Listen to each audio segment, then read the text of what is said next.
Hello and welcome to the Regan Hypnotherapy podcast brought to you in association with Spotted in Ely. In this episode I want to talk about something that many people experience when they have anxiety issues, and it can especially happen at night, and that's when your mind just won't switch off. Now, of course, anxious overthinking can also happen in the daytime. Of course it can, but you might find that during the day you can keep yourself distracted or busy. There's things you can do, people you can be around, and just things outside of yourself to occupy your mind and interrupt some of that thinking at least some of the time.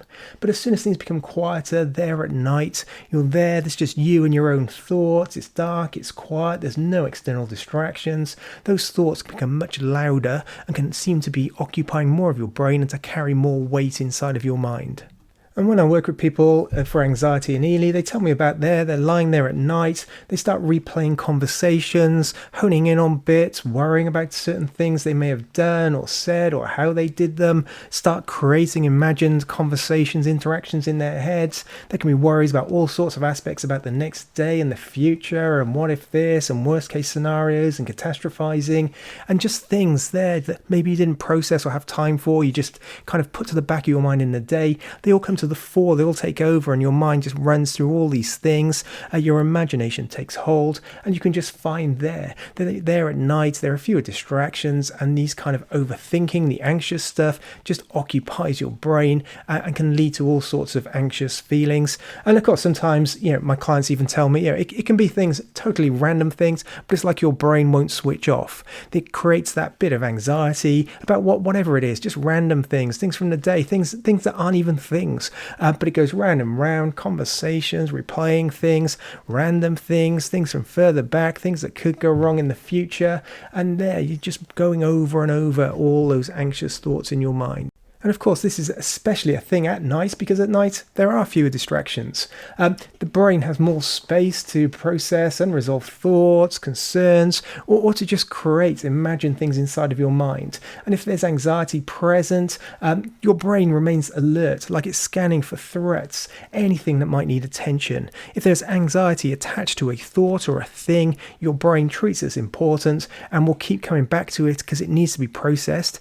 But of course, as we've talked about in terms of anxiety before, sometimes there just isn't an out. There's all those what if thoughts. There is no solution because they're just imagined in your mind. Or there's uncertainty because you don't know what's going to happen in the future. So you get stuck in that same cycle of anxious feelings attached to anxious thoughts, which leads to more overthinking, which leads to even more kind of your brain going, there's a threat, and you feel kind of a bit wired there at night.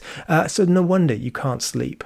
And as your brain goes over all these perceived threats, they can feel more urgent and more important than they really are. Everything gets distorted at night, doesn't it? You're depleted, you're tired, you want to get to sleep, so you get frustrated that you're not. And at the same time, all these things are going round. All those threats about things that have happened and could happen, and anxious thoughts and what ifs and things that could go wrong. And it just goes round and round and round, and your brain is just fired up, going, these are threats, these need to be dealt with. But of course, there is nothing you can do in the middle of the night anyway. So round and round it goes, and you just find yourself lying there awake with your own thoughts, kind of almost tormenting you in some ways. And people do a variety of things when they're lying there in the night. Some people try to force their mind to stop thinking, but that generally just causes more stress, more frustration, has a bit of a rebound opposite effect where you feel even more that feeling of anxiety that leads to the thoughts, that leads to the feelings, and so on. And the more you try to push thoughts away, the more just noticeable, almost like the louder they become in your brain. And if we think about it, your brain is saying these are threats, these are things you need to deal with. Logically, you know that isn't a thing, but to your brain, they are things that you should deal with. They're threats in some way, things that could go wrong. They need time to be processed. So you may find yourself, doing the opposite. Instead of trying not to think it, you may engage in those thoughts. But again, the same thing goes around, the same habitual pattern, and still you're lying there awake at night. And so rather than fighting a losing battle with how your brain and your body work, a more helpful approach is often to just change how you're responding to those thoughts.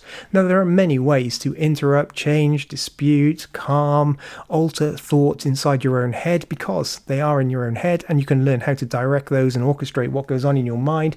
But instead of trying to eliminate thoughts and force them away and push them away, what you want to do is just acknowledge that they're just thoughts. They're just anxious thoughts. They're not necessarily real thoughts. They're just thoughts, and you don't don't need to solve them right now.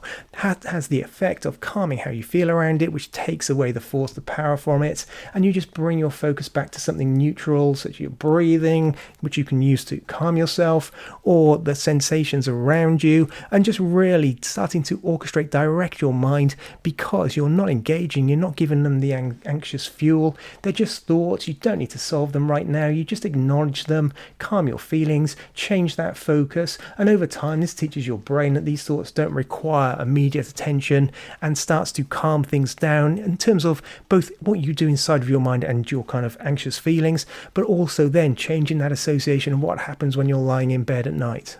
As I often talk about to my clients in Ely, there are two aspects to dealing with anxiety.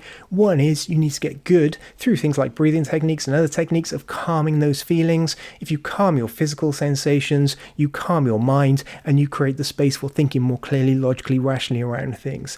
But also you need to tackle the thoughts. As I've touched upon, there are many ways you can tackle thoughts, and we'll cover those in future podcasts because there are many and they can work quite nicely with this stuff. But you want to get your brain to stop treating these thoughts as something urgent that needs to be dealt with right now. So you can do stuff with thoughts. So what you want to do is do something with a thought is really the key. You calm the anxious feelings and you do something with a thought. That in this case can just be acknowledging it, can be thinking around things early in the day. You can dispute it, you can change it, you can alter it, you can move it on, you can redirect it, you can change how you're thinking it. There are so many ways that really can empower you to calm your anxiety. But in this case, just a simple way, just acknowledge the thought so your brain stops treating it as urgent, things begin to settle.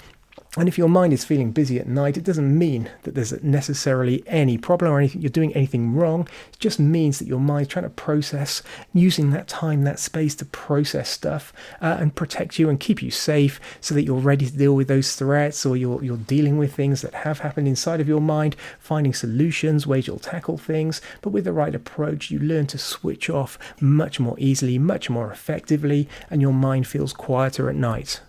And so when it comes to why your mind won't switch off at night, really the one key takeaway I would love you to have from this podcast is this. Overthinking continues because your brain treats these thoughts as important. Changing how you respond to those thoughts reduces that cycle, calms the anxiety, and means that you can start switching your mind off at night. Thank you very much for listening today. I'll be back with the next episode of the Dan Regan Hypnotherapy podcast very soon. I'll see you then.